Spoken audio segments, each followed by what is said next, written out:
നമുക്കിന്ന് easy and tasty ആയിട്ടുള്ള ഒരു ചോക്ലേറ്റ് സ്പോഞ്ച് കേക്ക് ആയാലോ.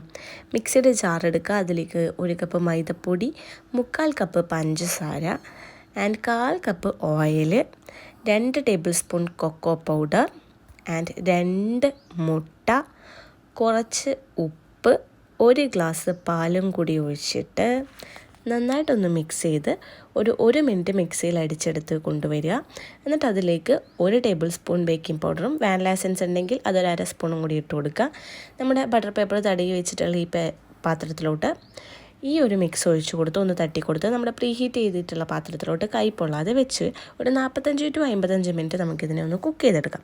അപ്പോഴേക്കും നമ്മുടെ കേക്ക് ഇത് റെഡിയായി വന്നിട്ടുണ്ടാവും. എൻ്റെ ഇത് 3ാമത്തെ അറ്റംപ്റ്റാണ് ഗൈസ് ഈ കേക്ക് ഉണ്ടാക്കൽ. ഞാൻ ഈ വീഡിയോ എടുക്കാൻ വിചാരിച്ചു എനിക്ക് എന്തായാലും ഇതും പാളിപ്പോകുന്നു. ഇപ്പോൾ ഷെഡ്യൂളായിട്ട് കിട്ടിയിട്ടുണ്ട് മക്കളെ. എനിക്ക് ഭയങ്കര സന്തോഷമായി. ഇത് പൊന്തി നല്ല സ്പോഞ്ച് നന്നായിട്ട് വന്നിട്ടുണ്ട്.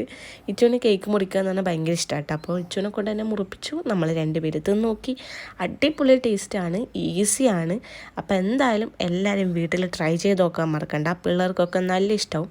എല്ലാവരും ഉണ്ടാക്കി നോക്കിക്കോ. ഫീഡ്ബാക്ക് കമൻറ്റിൽ പറയാൻ മറക്കല്ലേ. Bye bye.